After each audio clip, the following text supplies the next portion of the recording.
Pushpa 2 cinema మీద అంచనాలు తారాస్థాయిలో ఉన్నాయి. గత నవంబర్ 17న విడుదలైన ట్రైలర్కి ప్రేక్షకుల నుంచి భారీ స్పందన వస్తుంది.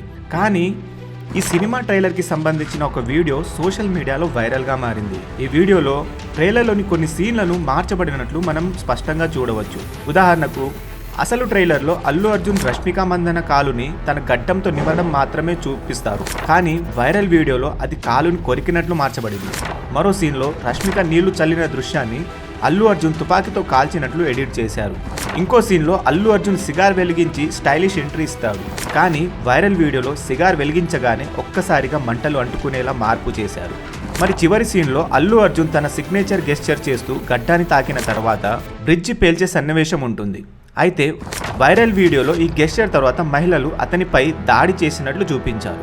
ఇలా మొత్తం 4 సీన్లు మార్చబడ్డాయి. మేము కొన్ని AI టూల్స్ పర్యవేక్షణలో ఈ వీడియోను పరీక్షించగా 99.9% ఇది AI టెక్నాలజీ ద్వారా తయారు చేసిన డీప్ ఫేక్ అని నిర్ధారించాము. కాబట్టి ఈ వీడియో AIతో తయారు చేసినదిగా నిర్ధారణ అయింది.